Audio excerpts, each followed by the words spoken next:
বিশাল এক কর্মযজ্ঞ চলছে আমাদের গাজার মুসলিম ভাইদের জন্য। মিশরের বাজার থেকে ভালো কোয়ালিটিফুল পণ্যগুলো কিনে আমাদের আল আজহার বিশ্ববিদ্যালয়ের শিক্ষার্থীরা রাত জেগে কাজ করছে। আলহামদুলিল্লাহ 1000 প্যাকেট প্রথম চালানে, পরবর্তী ট্রাকে যাবো আরো 1000 প্যাকেট ইনশাআল্লাহ।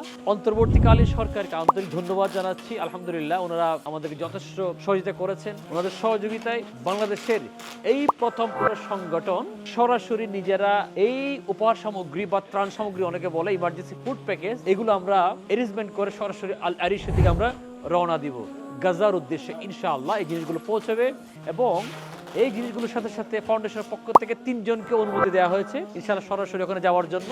আমরা ইনশাআল্লাহ এবার যাওয়ার পরে এই অনুমতিটা আমরা কিভাবে পেয়েছি সব জানিয়ে দেব। আমরা এতদিন পর্যন্ত যত শত ট্রাক আজহার থেকে পাঠানো হোক, অন্য অর্গানাইজেশন থেকে পাঠানো হোক, ওগুলো কোথায় গিয়েছে আমরা কোনো কিছু জানি না। এখন আমরা দেখতে চাই আমাদের এই ত্রাণগুলো, এই উপহারগুলো সীমান্তের কোন ওয়ার হাউসে গিয়ে থামছে। সেই ওয়ার হাউসেও আমরা যাব, সেই ওয়ার হাউসের ছবি ভিডিও আমরা ইনশাআল্লাহ দিব। সেখান থেকে কিভাবে এই উপহারগুলো গাজাস্থ আমাদের পরিবারের ভাই বোনদের কাছে পৌঁছায় সেটা ডিটেলস জানাবো। সাথেই থাকবেন। আলহাজ শামসুল হক ফাউন্ডেশন, আশ ফাউন্ডেশন যেন অন্তর থেকে দোয়া করবেন ইনশাআল্লাহ। পৃথিবীর যেখানে দুর্যোগ, যেখানে মানবতা বিপন্ন, সেখানে যাতে আমরা আমাদের সর্বোচ্চ নিয়ে হাজির হতে পারি।